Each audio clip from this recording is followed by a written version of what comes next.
Exodus, stage left. I don't know if I can do this, I whispered to Suhad as her litter approached the entrance to Ramses' colossal palace. Are you sure Mr. Big knows I'm coming? Yes, of course. Otherwise we couldn't get in. Do you really think he'll like the Assyrian figs? He will most certainly be delighted. But they're really Hittite figs. What if he notices the difference? It's a chance we have to take. Such gifts are simply put to one side. Of course, the tribute sent by your king, the gold, the jewels, were taken by thieves. I hope he will understand your situation. I stared out the window at all the monuments. Are all these engraved stone slabs around here, do they say he's an understanding guy? No, they say he crushed the Libyans, fought the Nubians single-handedly, and slaughtered the Hittites in their entirety. It doesn't say understanding guy anywhere? Not really. But then our doors were opened and we stepped out before the gateway to the palace. Two colossal seated statues towered 10 stories over us, staring out toward the desert. I'm a man of action. I am a man of action, I kept telling myself.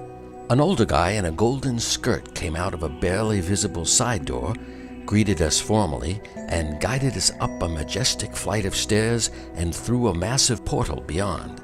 I didn't like his looks, and I didn't like the way he was eyeing Suhad.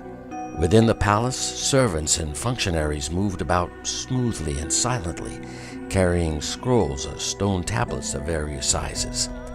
We made our way along one magnificently painted corridor after another, then through an expansive plaza. A great central pool played host to snowy ibises and pink flamingos. We climbed another set of marble stairs to a portico overlooking the plaza, and then Mr. Goldskirt led us through gilded doors into an inner sanctum. At the far end of it, I saw the throne, and upon it, none other than Mr. Big, Ramses, son of Seti I. There he was. Even though he was wearing his skirt, he looked like a hard case, and that was for sure. Like he could spear you in the neck and eat a ham sandwich at the same time, if they had sandwiches. I wasn't sure. I thought about ordering one to find out, but dropped the idea quick. Mr. Goldskirt led us slowly toward another guy in a flowing blue tunic and a fancy headdress and introduced him as Hashieh, the vizier, right-hand man to the pharaoh. I didn't like the look of him either, but I greeted him and apologized for my poor Egyptian. Please don't apologize, Limu. Let me welcome you into the presence of the great king whose name I cannot speak. He has heard of your misfortune and sends his consolations. You must be a great warrior to have survived. On the contrary, Vizier, my camel panicked, the cowardly beast, and took me far from the battle. When I could coax him back and found my compatriots dead, I choked him to death with my own hands.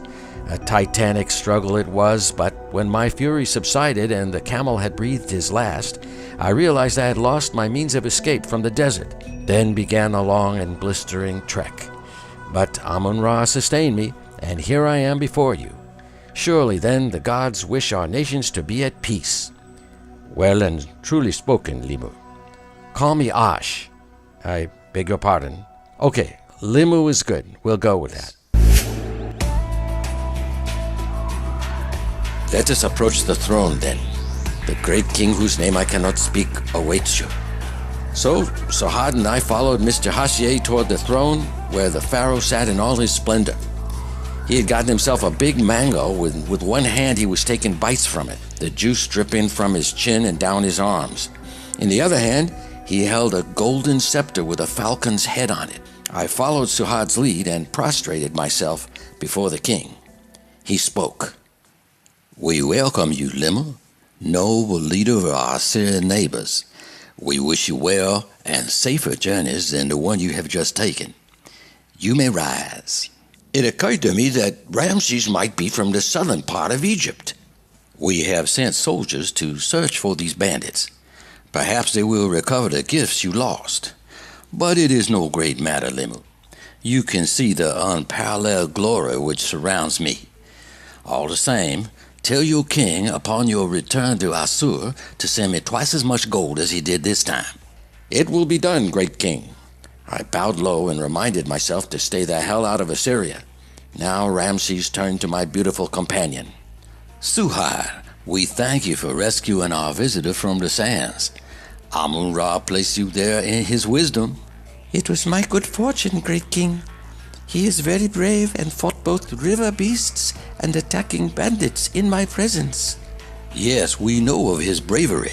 Then Ramses turned back to me with an unsmiling face. And yet it is said, he paused for a long moment, that you refer to me as Mr. Big? A chill ran down my spine.